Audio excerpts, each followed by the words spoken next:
நம்ம கோமதி பாண்டியனுக்கிட்ட எப்படியோ பேசணும்னு ட்ரை பண்ணுறாங்க. ஆனால் பாண்டியனை முகங்குத்து கூட கோமதி கிட்ட பேச மாட்றாங்க. அவ்வளோ கோபத்தில் இருக்காரு.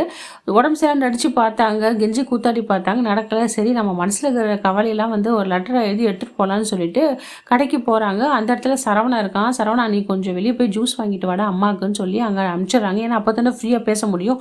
அதுக்குள்ளே ஒரு கஸ்டமர் வந்துடுறாங்க. ஏதோ பொருள் கேட்க அந்த பொருளை வந்து அந்த லெட்டரை மடித்து கொடுத்துட்றாரு நம்ம பாண்டி. சரி அந்த பொண்ணை துரத்திக்கிட்டே போகிறாங்க நம்ம கோமதி. கூட மீனாவும் வெயிட் பண்ணுறாங்க. நடந்த விஷயம்லாம் சொல்லவில்லை. அந்த பொண்ணு அங்கங்கே தேடி கண்டுபிடிச்சி அந்த பொண்ணை திட்டி அந்த லெட்டரை வாங்கிட்டு வந்துடுறாங்க.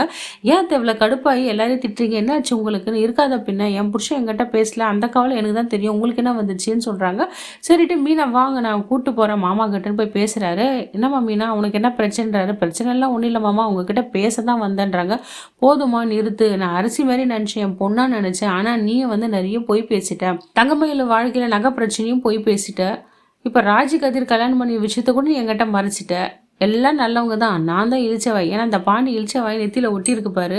எல்லாரும் ஏமாத்துங்க, ஆனால் நான் கேட்டால் தப்பு, நான் கோச்சிக்கூடாது. அப்போ எனக்குன்னு ஒன்றுமே இல்லையா, நான் எதுவும் யோசிக்கக்கூடாதா? நானும் மனுஷன் தானே, எல்லாத்தையும் வெக்கத்தை விட்டுட்டு எல்லா பட்ட தப்பை மன்னிச்சு நான் பேசிடணும் அப்படி தானேன்னு சொல்லிட்டு மருமகளை பார்த்து கேட்குறாரு. அவங்க இருந்த சூழ்நிலை பார்த்தீங்கன்னா நீங்களும் அதான் செஞ்சுருப்பீங்க. 2 குடும்பத்துக்கு எதுக்கு வெட்டு கூத்து தகராது, அதனால தான் அத்தை அந்த முடிவு பண்ணாங்க மாமா அப்படின்றாங்க.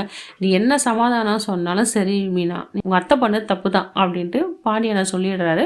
இங்கே ராஜு கதிரை வந்து நல்லா சந்தோஷமாக இருக்காங்க. பீச்செலாம் போய் என்ஜாய் பண்ணிவிட்டு இவங்க வேறு எல்லா வீடையும் இங்கே பற்றி தெரியுது. இருந்தாலும் இவங்க போய் ஜாலியாக சந்தோஷமாக இருந்துட்டு இருக்காங்க. இவங்க பார்க்கறதுக்கு ரொம்ப அழகாக இருந்தது.